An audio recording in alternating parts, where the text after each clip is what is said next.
Take us back to when your time ended with the Nationals and you were trying to figure out what you wanted to do with your next step in your career.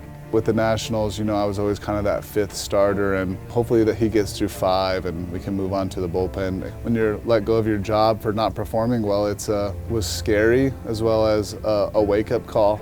There's 2 ways to look at it. Is it going to be the end of me or is it going to be the restarting of me? And Korea called very quickly, and my agency was lucky enough to be connected with the NC Dinos, which became my team, and they said they expected a workhorse when you got there and not to shy away from getting the ball, and he expected to throw, 7 innings and 100+ pitches every outing.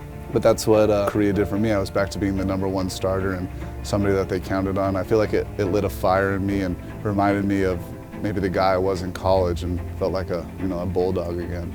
Okay, so you get to Korea. Tell me about what stood out for you the first time getting there. Oh man, how tall everything is.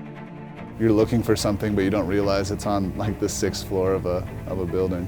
But the fans are great. It got to the point where, in the sense, my town was of Masan was quite small, and so it got to the point where walking around, I stuck out like a sore thumb. But lots of restaurants would give me free appetizer or something, and lots of signatures, lots of pictures on the street, and it was a once-in-a-lifetime experience. The team's social media and stuff, they would, post photos of me from pitching and stuff, and a lot of the comments would be NC fans saying, "Steal his passport, burn it."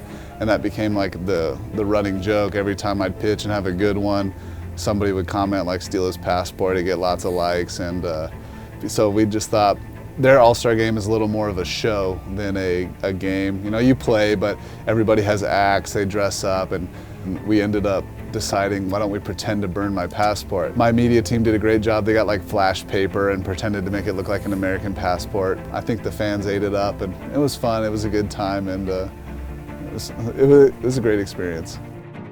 Looking around at guys that had become my best friends over the last year, even though we couldn't speak the same language, and seeing like, man, if I go back to the big leagues, I may never see them again because they're across the world. And those were emotional and fun, but that was just one of those things where, it took the time to tell everyone how appreciative I was of them to accepting me onto the team. And it's cool how much baseball could bring us to be friends, even though we don't speak the same language and we grew up a 13-hour flight away from each other.